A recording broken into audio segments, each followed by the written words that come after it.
اعوذ باللہ من الشیطان الرجیم بسم اللہ الرحمن الرحیم فبما رحمت من اللہ لنت لهم ولو كنت فظا غلیظ القلب لانفضوا من حولك صدق اللہ مولانا العظیم۔ ناظرین گرامی، آداب معاشرہ میں آج ہمارا موضوع ہے کہ ہمیں حکم دیا گیا ہے کہ جب بھی لوگوں سے بات کریں تو ان کی دل آزاری نہ کریں، انداز کلام کوئی ایسا ہی اختیار نہ کریں کہ جس سے کسی کے دل پہ بوجھ ہو اور کوئی سمجھے کہ میری توہین کی گئی ہے۔ اور رسول اللہ صلی اللہ علیہ وسلم کو خطاب کر کے اللہ نے فرمایا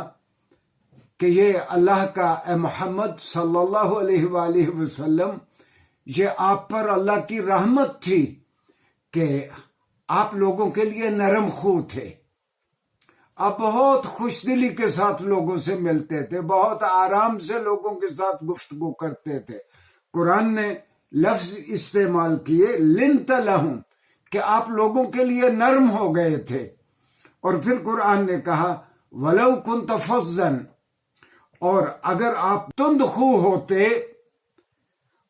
غلیظ القلب، سخت دل ہوتے، ہر بات پہ دوسری کو جھاڑنے والے ہوتے، لَانْفَضُّوا مِنْ حَوْلِكَ، تو یہ سارے لوگ جو آپ کے ارد گرد جمع ہیں یہ سارے منتشر ہو جاتے۔ گویا ایک محبت ہے جو فاتح عالم ہے، آپ لوگوں سے اچھے انداز میں گفتگو کریں گے تو لوگ آپ کی بات سنیں گے۔ ناظرین گرامی، آج جملہ معترضہ کے طور پر میں عرض کر دوں کہ اس زمن میں رسول اللہ صلی اللہ علیہ وسلم کا کیا طریقہ تھا آداب معاشرت پہ۔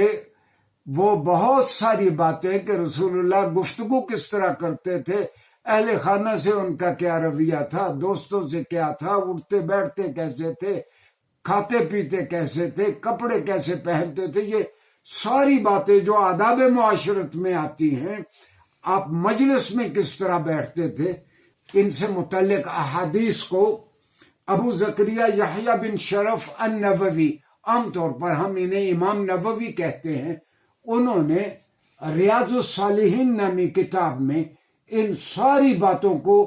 رسول اللہ صلی اللہ علیہ وسلم کے سکھائے جانے والے آداب معاشرت کو انہوں نے اکٹھا کر دیا ہے۔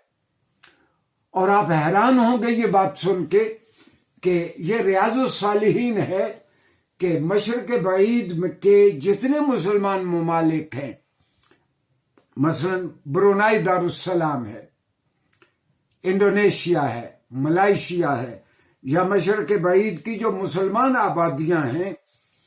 جس طرح ہم اپنی بچیوں کو بیاہتے تھے تو ہم جہیز میں ان کو بہشتی زیور دیتے تھے۔ یہ ایک ایسی کتاب تھی جو آداب معاشرت سکھانے کے لیے تھی، تو یہ ہم عام طور پر بچیوں کو بہشتی زیور دیا کرتے تھے۔ آج کل تو شاید اس کا رواج پاکستان میں بھی کم ہو گیا ہے۔ ان ممالک میں برونائی دارالسلام، انڈونیشیا، ملائیشیا اور مشرق بعید کے مسلمان آبادیوں میں رواج یہ ہے کہ جب بھی بچی کو رخصت کیا جاتا ہے گھر سے، اس کو ساتھ ریاض الصالحین دی جاتی ہے، تاکہ اس بچی کو بھی اور اس کی آئندہ نسل کو بھی اسلام کے آداب معاشرت سے آگہی ہو۔ آج کی اس فرصت سے فائدہ اٹھا کے میں عرض کروں گا کہ ہر گھر میں ریاض الصالحین ضرور ہونی چاہیے، اور بچوں کو بتایا جائے کہ آپ روز کی ایک حدیث پڑھ لیں، یہ آداب معاشرت کے بارے میں ہے۔ اور میں عرض کروں کہ آج کی اصطلاح میں جو بار بار تنقید کی جاتی ہے پولیٹیکل اسلام پہ، یہ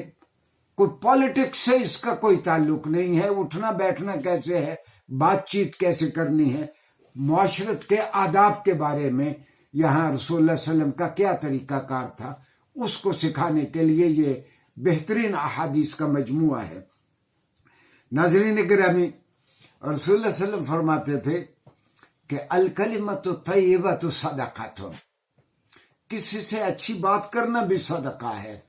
ایک تو صدقہ کا ایک عام مفہوم ہے کہ کسی غریب آدمی کو کوئی چیز دے دینا، عربی میں صدقہ کا معنی نیکی، اور جس طرح رسول اللہ صلی اللہ علیہ وسلم نے فرمایا الابتسامۃ صدقۃ، کسی سے مسکرا کے ملنا بھی نیکی ہے۔ بھئی اگر سڑے ہوئے منہ سے کسی سے ملیں گے، یا کوئی آپ کو سلام کہتا ہے، یا کوئی آپ کے پاس آتا ہے اور آپ اس کو جھاڑ دیتے ہیں، اس کی کوشش یہی ہوگی کہ وہ دوبارہ آپ کے نزدیک نہ پھٹکے۔ تو رسول اللہ صلی اللہ علیہ وسلم فرمایا کرتے تھے کہ لا تحقرن من المعروف شیئا، عام طور پر ہم کسی چھوٹی سی نیکی کو ہم اہمیت نہیں دیتے۔ رسول اللہ صلی اللہ علیہ وسلم فرماتے ہیں کسی معمولی چیز کو بھی آپ حقیر مت سمجھیں، اور آپ فرماتے ہیں وَلَوْ أَن تَلْقَى أَخَاكَ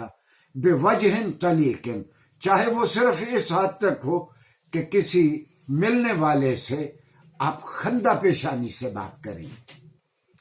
اور اگر آپ بات کرتے ہوئے کسی کو یوں شٹ اپ کال دیتے ہیں کہ چلے تمہیں کیا پتا ہے، تو وہ آئندہ کوشش کرے گا کہ وہ آپ سے بات نہ کرے۔ ایک چیز۔ دوسرا، قرآن کریم نے اس کو بہت خوبصورت انداز میں کہا کہ وَعِبَادُ الرَّحْمَنِ الَّذِينَ يَمْشُونَ عَلَى الْأَرْضِ هَوْنًا، اللہ کے بندے وہ ہے جو زمین پہ چلتے ہیں، اللہ کی زمین پہ چلتے ہیں تو عاجزی سے چلتے ہیں، اکڑ کے نہیں چلتے۔ اس کا یہ معنی بھی ہے کہ وہ بڑے بول نہیں بولتے کہ میں یہ کر دوں گا، میں یہ کر دوں گا، وہ عاجزی کے ساتھ معاملہ کرتے ہیں۔ وَإِذَا خَاطَبَهُمُ الْجَاهِلُونَ قَالُوا سَلَامًا، اور اگر کوئی ان کا ایسے آدمی سے سابقہ پڑتا ہے جو ہر بات پہ اس کو چپ کراتا ہے، تو وہ ترکی بترکی جواب نہیں دیتے، چپ رہتے ہیں یا اچھی بات کہتے ہیں۔ ایک اور دوسرا یہ کہ رسول اللہ صلی اللہ علیہ وسلم فرمایا کرتے تھے، حضرت عبداللہ ابن عباس فرماتے ہیں کہ امرنا ان نکلم الناس علی قدر عقولہم،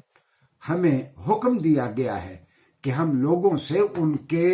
ذہن کے معیار کے مطابق، ان کی ذہنی اپج کے مطابق ہم ان سے بات کریں۔ ہاں، اگر آپ فلسفہ بگاڑنے لگیں گے کسی ایک آدمی کے سامنے اور اس کے پلے کوئی بات نہیں پڑے گی تو یہ صرف وقت کا ضیاع ہے۔ ایک اور چیز،